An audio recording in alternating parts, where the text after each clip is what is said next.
Non, nous sommes très heureux d'être ici à l'occasion d'une conférence sur l'intelligence artificielle qui est organisée par le Conseil de gouvernance économique belgo-tunisien à la Cité des Sciences en partenariat avec l'ambassade de Belgique, la délégation générale Wallonie-Bruxelles. Nous avons jugé important de tenir cette conférence parce qu'effectivement, l'intelligence artificielle, c'est une thématique d'actualité. Il y a énormément d'opportunités pour améliorer la productivité de nos entreprises. C'est une thématique qui est abordée aussi au niveau international parce que c'est une thématique qui nécessite une certaine vigilance sur toutes les questions éthiques, sociales et juridiques. C'est une thématique que nous aborderons également pendant la présidence belge de l'Union européenne, puisque la Belgique présidera le Conseil de l'Union européenne au premier semestre 2024. Il y a en fait déjà un lien très fort entre la Belgique et la Tunisie dans nos relations économiques et commerciales. Nous avons déjà presque une centaine d'entreprises ici. Nous sommes le 4e investisseur. Et si justement ce projet, cette conférence autour de l'intelligence artificielle a vu le jour, c'est parce qu'il y a un besoin, une demande, aussi bien du côté des entreprises tunisiennes et des entreprises belgo-tunisiennes que des entreprises belges et même plus largement européennes pour réfléchir à ce renforcement auquel vous faites allusion. C'est important également. Nous travaillons et nous sommes ici en partenariat avec le ministère tunisien de la recherche, de l'éducation et de la recherche scientifique, parce que on se rend compte qu'il y a un potentiel très très fort.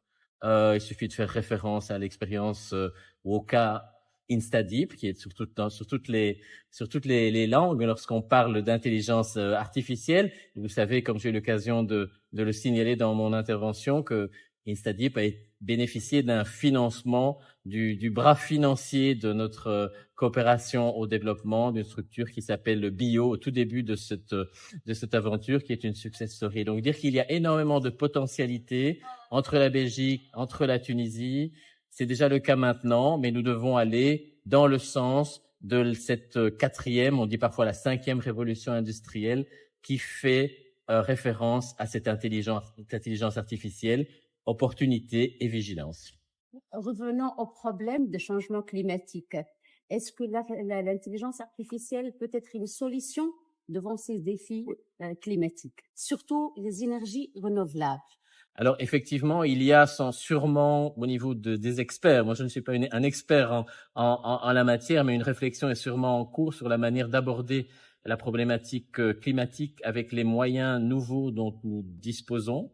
Nous pensons, et ça c'est peut-être une autre approche de la question concernant l'intelligence artificielle, il faut globalement réfléchir au niveau international par une espèce de conseil global sur l'impact de l'intelligence artificielle, comme on l'a fait au tout début de la prise de conscience de l'impact du changement climatique, avec une structure qui s'appelle toujours le GIEC. Et donc, effectivement, il y a une réflexion des atouts que nous pouvons utiliser dans l'intelligence artificielle, dans toutes ses dimensions, itératives, génératives, multifonctions, dans la réflexion sur l'énergie renouvelable. Vous savez que mon pays est leader dans des technologies d'énergie renouvelable. C'est également le cas, par exemple, dans l'hydrogène. Nous sommes déjà très, très présents sur ce marché. Nous espérons également venir sur le marché tunisien ou continuer à être sur le marché tunisien en ce qui concerne l'énergie renouvelable et également en matière d'hydrogène. Vous savez qu'avec l'Union européenne également, il y a dans le mémorandum d'entente sur un partenariat global qui a été signé récemment, un important chapitre lié à l'énergie. Donc nous restons ensemble partenaires pour faire face aux défis du 21e siècle.